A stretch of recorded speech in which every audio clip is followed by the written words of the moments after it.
On the evening of 8 February 1983, a dino rod plumber named Michael Catron was called to a quiet terraced house in Muswell Hill, North London. The drains at 23 Cranley Gardens were blocked. What he found in those pipes would expose one of Britain's most prolific serial killers. Catron descended into the drainage access at the side of the building. In the sewer pipe connected to the top-floor flat, he discovered flesh-like material and small bones. He reported his findings immediately. A pathologist would soon confirm they were human remains. The following day, DCI Peter Jay and 2 colleagues waited outside the address for the occupant of the top-floor flat to return from work. The man who stepped off the bus that evening was Dennis Andrew Nilsen, a quiet civil servant with a terrible secret.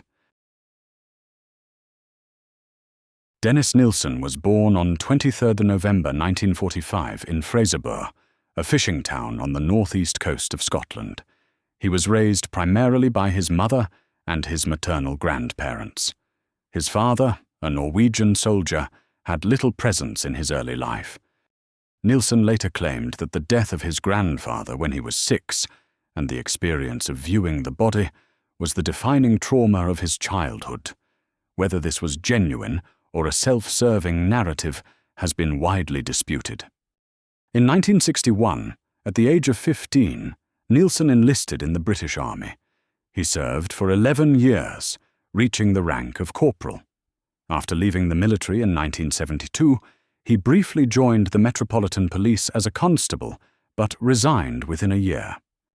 Nilsen eventually found work as a civil servant at a job centre in central London, helping unskilled labourers find employment. He became a union representative. Colleagues described him as dedicated, helpful, and politically engaged. It was this outward persona, the kind, conscientious public servant, that gave rise to the chilling nickname he would later receive, the Kindly Killer. To those who knew him, Nilsen appeared unremarkable, even generous. Behind closed doors, Nilsen lived alone with his dog, a border collie called Bleep. He drank heavily, and from December 1978 onward, his home at 195 Melrose Avenue in Cricklewood became the site of a hidden atrocity. Nilsen's first victim was a 14-year-old boy, killed around 30th of December 1978. This young victim was not formally identified until 2006, when Nilsen identified a photograph shown by police. He was never charged with this murder. Over the next 2 years at Melrose Avenue, Nilsen killed at least 8 more victims. He typically met vulnerable young men in pubs across north and central London, luring them back to his flat under the pretext of companionship or a place to stay. His identified victims included Canadian tourist Kenneth Ockenden, killed on 3 December 1979, and Billy Sutherland, aged 26, killed in 1980. At least 4 victims from the Melrose Avenue period remain unidentified to this day.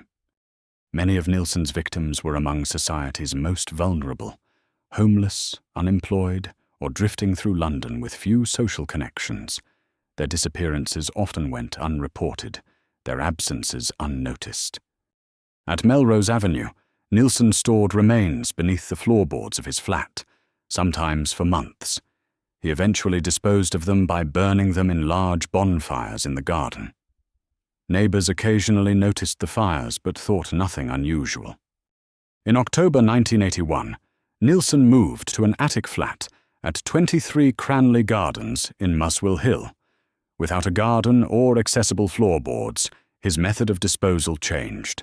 He dissected remains and flushed them through the building's plumbing system. At Cranley Gardens, Nilsen killed at least 3 more men. Among them were John Howlett, Graham Allen, aged 27, and his final victim, Stephen Sinclair, aged 20, killed on the 26th of January, 1983. Sinclair's remains would still be in the flat when police arrived. Between December 1978 and January 1983, Nielsen killed at least 12 men and boys across his 2 London addresses.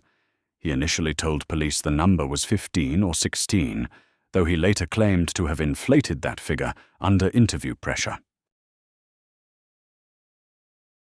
What makes this case so deeply troubling is that police were alerted to Nielsen more than once during his 5-year killing spree.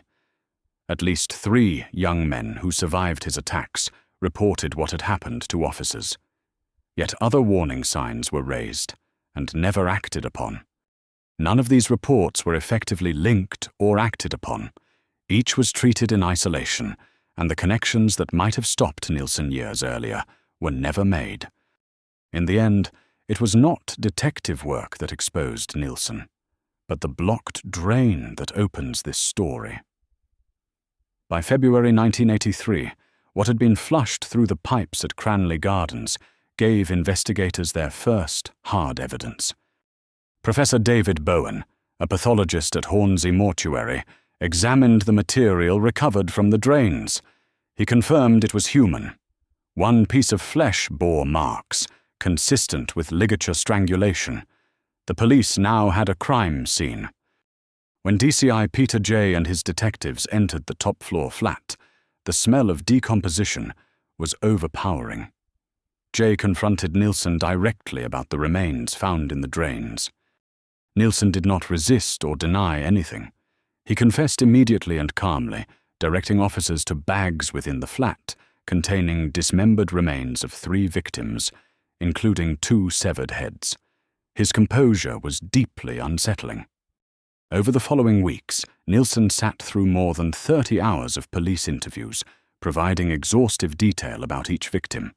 He guided investigators to 195 Melrose Avenue, where charred bone fragments were recovered from the garden.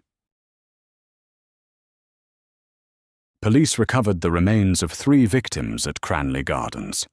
At 195 Melrose Avenue, the garden yielded charred bone fragments. Forensic experts testified that at least 8 bodies had been incinerated there over several years. While on remand at Brixton Prison, Nielsen wrote over 50 notebooks detailing his crimes, ostensibly to assist the prosecution. His willingness to document his own history with such precision disturbed investigators and psychologists alike. While Nielsen had confessed to around 15 killings, he would later try to revise the total down to 12, claiming he had invented the difference under interview pressure. DCI Jay dismissed the retraction. Across more than 30 hours of questioning, Nielsen had never once been inconsistent about the men he described. 3 survivors came forward to testify. Paul Nobes, Douglas Stewart, and Carl Stotter had each survived Nielsen's attacks during the killing period. Their testimony would form the backbone of the attempted murder charges at trial. Nielsen reportedly claimed he could not recall the precise moment of strangulation with several victims, attributing these memory gaps to heavy alcohol consumption. Whether these claims were genuine remains a matter of significant doubt. The trial of Dennis Nielsen opened at the Old Bailey on 24 October 1983 before Mr. Justice Croom Johnson. He faced 6 counts of murder and 2 counts of attempted murder. The central question was not whether Nielsen had killed, but whether he bore full criminal responsibility. The defense argued diminished responsibility, contending that Nielsen suffered from a personality disorder that impaired his ability to form rational judgment. The prosecution maintained he was fully aware of his actions and had taken deliberate steps to conceal them. The 3 survivors, Nobes, Stewart, and Stotter, gave evidence describing their separate encounters with Nielsen. Their testimony demonstrated a repeated pattern of behavior, undermining any claim that the killings were spontaneous or uncontrollable. On 4 November 1983, the jury returned a majority verdict. Dennis Nielsen was found guilty on all 6 counts of murder and both counts of attempted murder. He showed no visible reaction as the verdicts were read. Mr. Justice Croom Johnson sentenced Nielsen to life imprisonment with a recommendation that he serve a minimum of 25 years. In December 1994, Home Secretary Michael Howard replaced this with a whole life tariff, ensuring Nilsen would never be released. Nilsen spent over 3 decades in prison. On 12 May 2018, he died at York Hospital, aged 72, from complications following surgery. He had never been released. He had never shown remorse that investigators considered genuine. The Nilsen case exposed devastating failures in the Metropolitan Police's handling of reports involving vulnerable and marginalized victims. At least 5 separate warnings had been raised during the killing period. None were acted upon with sufficient urgency. The victims were predominantly young men on the margins of society, homeless, unemployed, or with few social ties. Their vulnerability was compounded by the institutional prejudice of the era, which meant their disappearances were not treated as priorities. At least 4 of Nilsen's victims from the Melrose Avenue period have never been identified. Their names are unknown. Their families may never have learned what happened to them. They remain listed only as unidentified remains. The case prompted lasting questions about how serial offenders exploit institutional blind spots. Nilsen operated for 5 years, not because he was exceptionally cunning, but because his victims were not deemed worthy of protection. Dennis Nilsen was a man who appeared kind and ordinary. He helped people find jobs. He walked his dog. And behind that mask of normality, he committed unspeakable acts against at least 12 human beings whose lives mattered far more than his carefully constructed facade. Dennis Nilsen died in prison in 2018 under a whole life tariff, having never been released. At least 4 of his victims have never been identified. Their names remain unknown. A new case drops every day. Subscribe so you never miss one.